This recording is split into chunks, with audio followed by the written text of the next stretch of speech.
UPSC में आया हुआ क्वेश्चन है, इसको पहले लगाने की कोशिश करते हैं, फिर आपको बताऊंगा कि क्या इसमें आपके लिए इंसाइट्स हैं।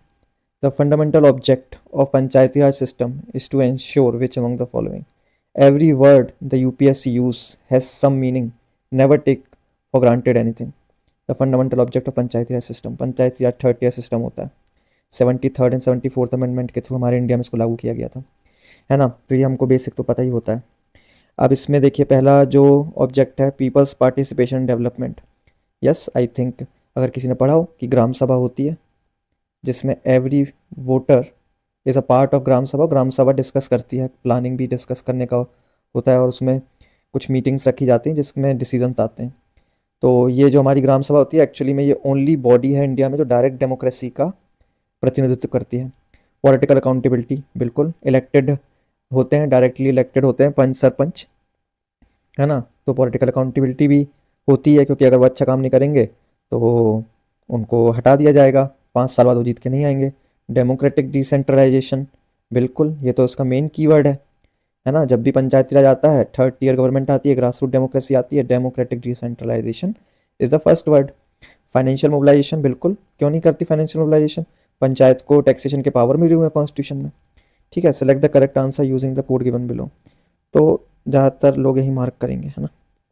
चलिए अब आपको ट्विस्ट बताता हूँ। यूपीएससी के सारे ऑप्शंस करेक्ट हो सकते हैं, लेकिन यूपीएससी खुद बोलता है प्रीलिम्स में कि मुझे मोस्ट अप्रोप्रिएट आंसर चाहिए।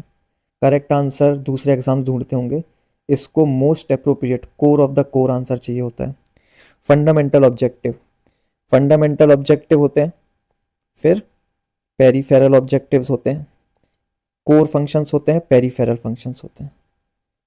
ये पेरीफेरल फंक्शन कोई बॉडी करती है, पर इसका मतलब ये नहीं है कि उसको उसी के लिए बनाया गया था। ठीक है, तो इसका आंसर जो है वो डिफरेंट है फ्रेंड्स यहाँ पे, क्योंकि देखिए आपको बताता हूँ कैसे। पीपल्स पार्टिसिपेशन इन डेवलपमेंट, ये तो ग्राम सभा करती है ग्राम पंचायत के अंदर, तो ये तो है।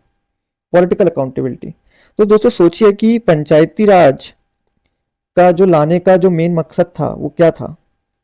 क्या पॉलिटिकल अकाउंटेबिलिटी की कमी थी उस समय? क्या जो हमारे एमपीज विधायक जो थे, क्या ये अकाउंटेबल इन थ्योरी नहीं थे गांव की जनता के लिए?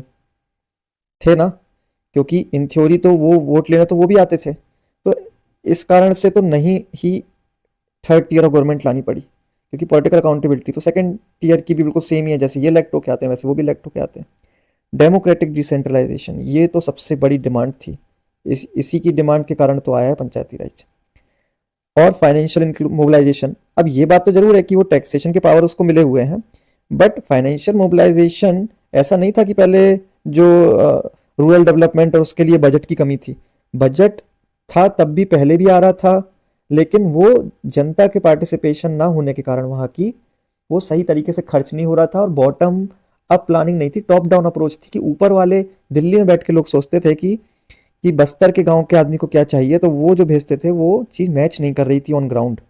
इसीलिए पीपल पार्टिसिपेशन डेवलपमेंट और डेमोक्रेटिक डिसेंट्रलाइजेशन वर दी कोर ऑब्जेक्टिव। आंसर है 1 and 3। दैट इज वाई आई से कि यूपीएससी इज डिफरेंट। और कई लोगों का जिनका बेंट ऑफ माइंड बिल्कुल कोर ऑफ द कोर चीज़ों में चलता है ना, वो लोग इस एग्जाम को हमेशा निकाल लेंगे। कई लोग आप देखना प्री लगातार निकालते हैं, जैसे कि मैं। कई लोग होते हैं वो मेंस लगातार निकालते रहते हैं, जैसे कि अपने वो आईआरएस सर हैं जिन्होंने अपनी कोचिंग भी स्टार्ट करी है, मोदित जैन सर, है ना। वो हमेशा मेंस क्लियर कर लेते थे, ठीक है, प्री भी क्लियर कर लेते थे, और वो तो सिलेक्शन भी हर बार उनका हो ही जाता था, because he understood what UPSC wants. UPSC wants your core, your fundamentals to be very very clear. Constitution के ऊपर क्वेश्चन हर 2-3 साल में पूछ ही लेता, 2020 और 2023 दोनों में आया था कि कॉन्स्टिट्यूशन का मेन फंक्शन क्या है। उसमें ऑप्शन में वो सारे फंक्शन दे देता है जो एक्चुअली में एनसीईआरटी में भी लिखे हुए हैं कि कॉन्स्टिट्यूशन के ये फंक्शन है। लेकिन जिसने पॉलिटिकल साइंस थोड़ा भी डीप में पढ़ा होगा, थोड़ा भी मतलब कोर, उसको पता हो कॉन्स्टिट्यूशन क्यों लाया जाता है। जब भी वो चर्चा भी देखता होगा कि लोग कहते होंगे अरे तुम संविधान से बड़े थोड़ी हो, मतलब अपने देश में सॉवरेन संविधान को बनाया गया ताकि किसी और की पावर्स एब्सोल्यूट ना हो जाए। तो constitution basically limits the power of government. जो लिख गया, लिखने के जो अगर लिख गया है तो उससे बाहर जाना मुश्किल होता है ना। और कैसे सुप्रीम कोर्ट कॉन्स्टिट्यूशन का बेसिक स्ट्रक्चर यूज करके कई बार पॉलिसीज और उन पे रोक लगा देती है, तो कैसे लिमिट कर रही है। तो कॉन्स्टिट्यूशन का बेसिक फंक्शन जो है limit the power of government. सुनने में कितना नेगेटिव लगता है, अपन सोचेंगे ऐसा नहीं करता होगा यार, वो तो उसको एम्पावर करती होगी गवर्नमेंट को, बहुत सारे नहीं।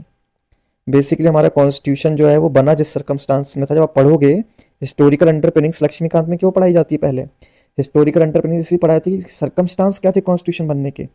हमारा देश टूट रहा था, हमारे देश में विघटनकारी शक्तियां थीं उस समय, अंग्रेज वैसे भी तोड़ रहे थे, तो उस समय जो हमारा जो पर्सपेक्टिव था कि ऐसा कॉन्स्टिट्यूशन जो देश को एक साथ रख सके, जो कोई भी ऑर्गन ऑफ गवर्नमेंट है वो अपनी अति ना कर पाए। जैसे पहले गवर्नर जनरल था, वही वो था, उसका ही नियम था शासन, है ना, वो एब्सोल्यूट पावर था। तो हमारे यहाँ एब्सोल्यूट पावर से डर लगता था, क्योंकि हमने देखा था अंग्रेजों का एब्सोल्यूट पावर। तो हमने कहा ये नहीं, हम तो संविधान में डालेंगे एब्सोल्यूट पावर, कोई भी ऑर्गन गवर्नर जनरल टाइप का कल को खड़े कोई ये ना कहे कि मैं डिक्टेटर हूँ।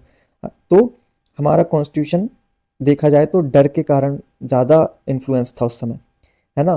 तो ये जब आपको हिस्टोरिकल अंडरपिनिंग पता होगी तो आप और आपका बेस स्ट्रांग हो गया कि आप लगाओगे कि नहीं यार कॉन्स्टिट्यूशन तो उस सर्कमस्टांस से बना था, तो उसके जो मेन चीज़ होगी वो लिमिट करना होगी एब्सोल्यूट पावर को, ताकि डिक्टेटोरियल टेंडेंसीज और सेपरेटिव जो सेंट्रीफ्यूगल जो फोर्सेस होते हैं वो इस देश को तोड़ ना पाए, है ना।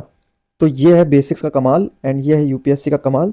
तो दोस्तों जिनका भी बेंट ऑफ माइंड ऐसा है वो जरूर यूपीएससी की प्रिपरेशन करें, दे विल गेट सक्सेस।